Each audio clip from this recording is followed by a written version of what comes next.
어제 한덕수 전 국무총리에 대한 사법부의 구속영장 기각 결정이 있었습니다. 사실상 내란에 대해서 중대 혐의자에 해당되는 그런 역할을 한 한덕수 전 총리에 대한 구속영장 기각 결정에 대해서 매우 깊은 우려를 표명합니다.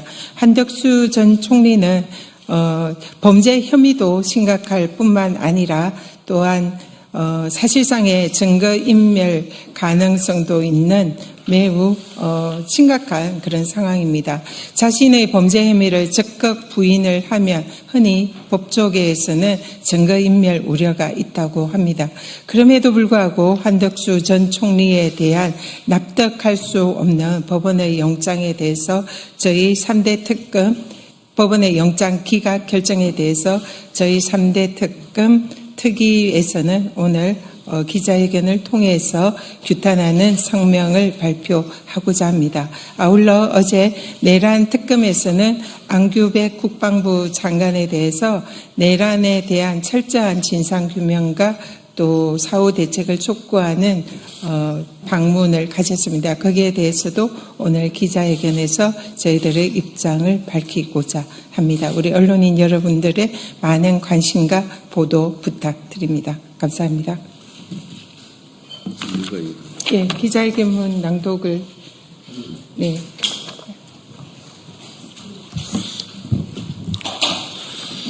법원은 한덕수 전 국무총리 구속영장 기각으로 인한 국민적 분노를 직시해야 합니다. 더불어민주당 3대 특검 종합대응특별위원회는 이번 법원의 기각 결정을 깊이 우려합니다.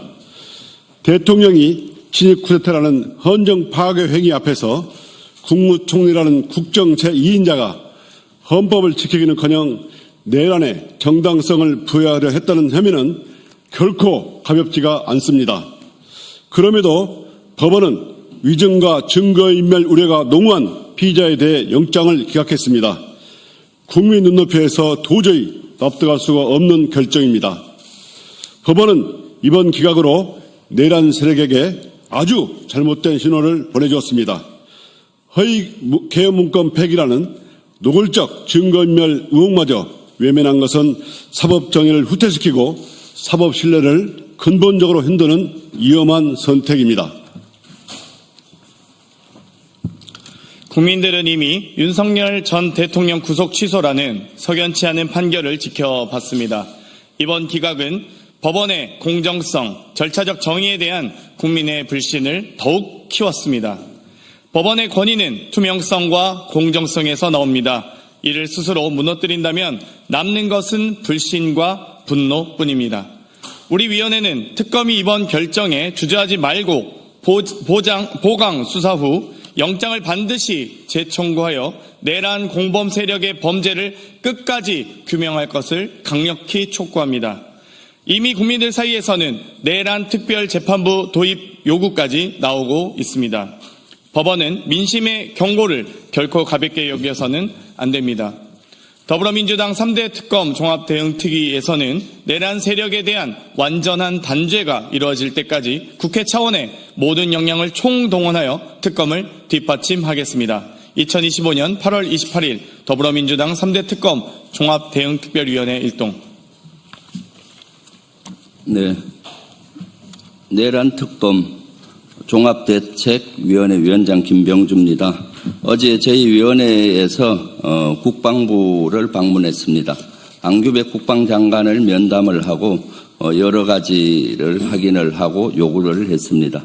현재 국방부에서는 자체 조사를 하고 있습니다. 내란에 대한 진상을 밝히기 위한 자체 조사를 하고 있는데 그 현황에 대해서 보고를 받았고 그리고 저희들이 거기 여러 가지를 요구를 했습니다. 내란 특검이라든가 내란과 관련해서는 현재 수사가 이루어지긴 하지만은 빙산의 일각입니다. 실제 출동한 부대 12.3 내란 당시에 국회라든가 성관이라든가 출동한 부대와 외환죄에만 집중돼서 수사를 하고 있습니다. 그러다 보니까 빙산의 일각으로 수사가 이루어지고 있어서 국방부에서 광범위하게 조사를 하고 관련 내용에 대해서 징계할 사유는 징계하고 특검으로 고발할 사항은 자료를 넘겨서 고발 조치를 해서 특검에서 하도록 업무도 요구를 했습니다. 관련해서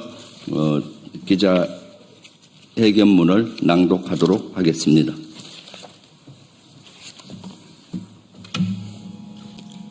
내란 특검 대응 TF의 이현희 의원입니다.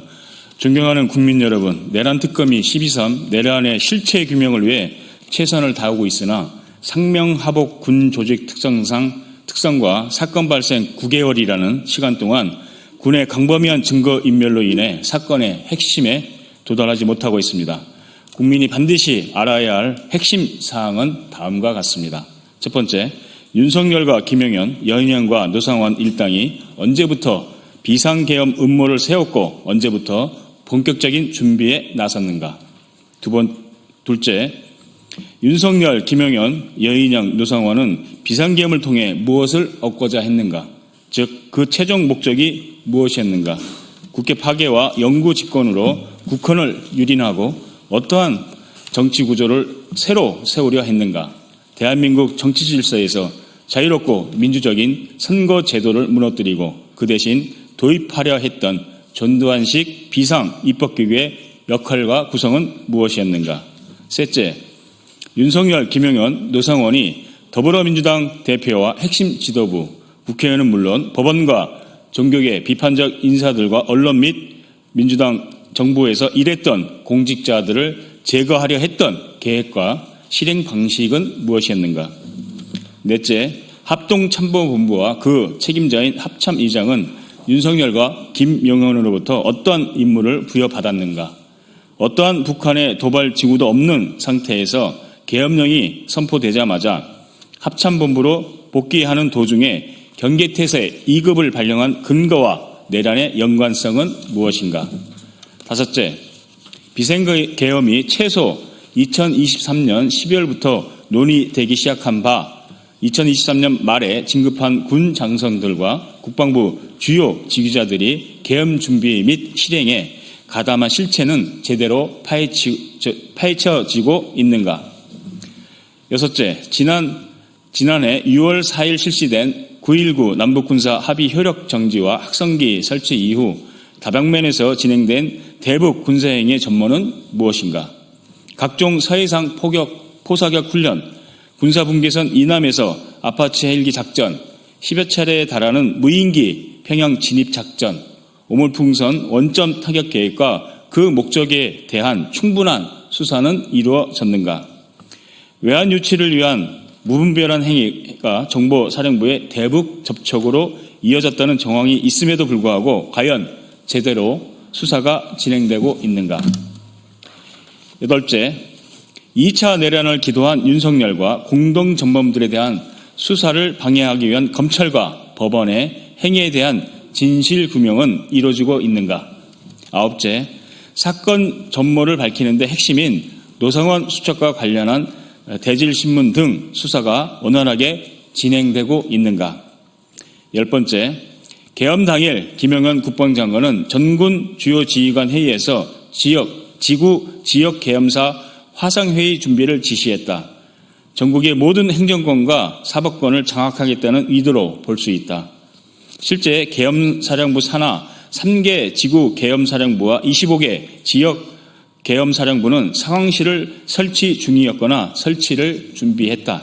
그야말로 행정부와 사법부를 모두 군이 통제하는 군정 통치를 하려고 했다. 이 과정에서 적극적으로 동조한 지자체도 있다. 반드시 특검 수사가 필요한 부분이다. 국방부는 이를 심각하게 인지하고 속도를 내야 한다. 이상의 문제점들에도 불구하고 국민들은 진상규명이 명쾌하게 이루어지고 있다고 느끼지 않습니다. 그 이유는 무엇이겠습니까? 대통령과 총리, 장관들과 국군 최고 지휘부가 직접 지시하고 자행한 비상계엄이기 때문입니다. 특검이 아무리 출중한 능력을 갖췄다고 하더라도 사건 발생 9개월 동안 자행된 조직적이고 체계적인 증거인멸과 말 맞추기가 강범위하게 이루어진 만큼 국방부의 자체 조사와 감찰이 무엇보다 시급합니다.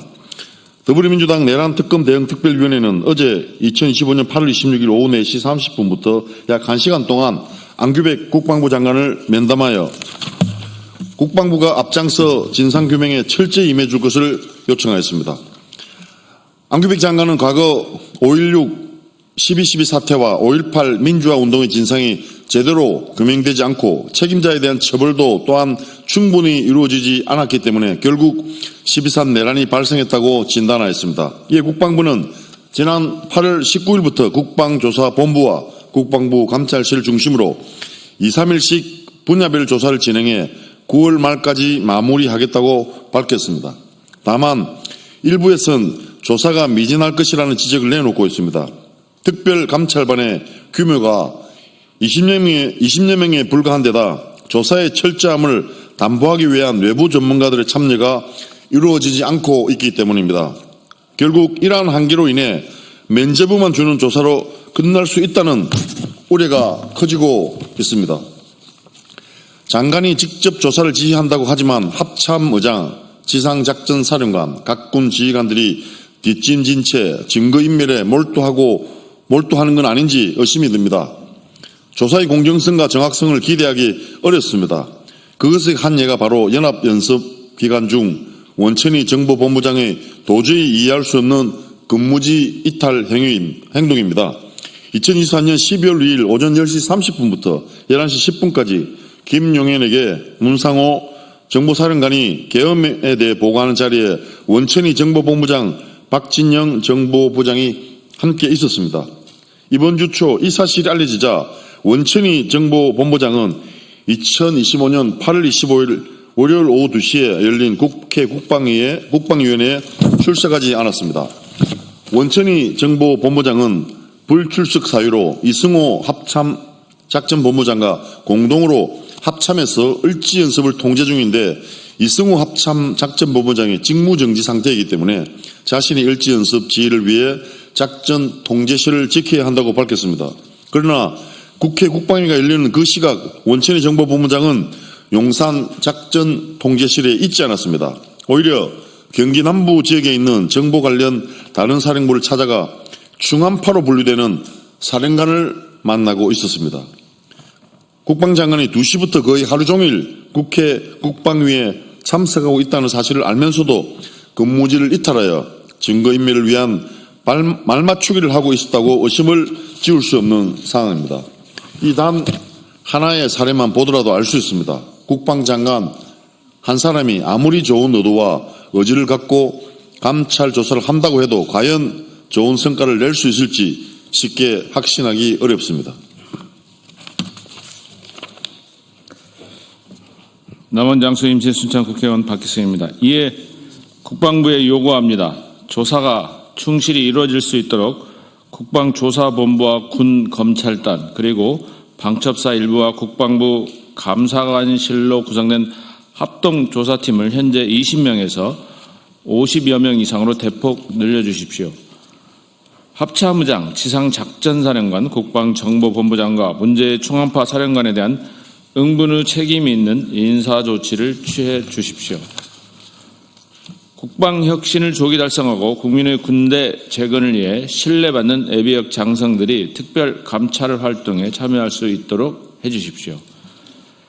상부 지시에 의해 부득이 임무를 수행한 주요 지휘자들과 영관급 장교들에게 과거를 바로잡을 기회를 부여하고 내란 제보와 수습에 참여할 기회를 보장하며 어떠한 불이익도 없을 것이라는 점을 분명히 해 주십시오. 안규백 국방장관이 이상의 요구에 대해 안보관계장관 회의를 통해 결정하고 이행할 것을 촉구합니다. 2025년 8월 28일 더불어민주당 내란특검 대응 특별위원회 위원 일동.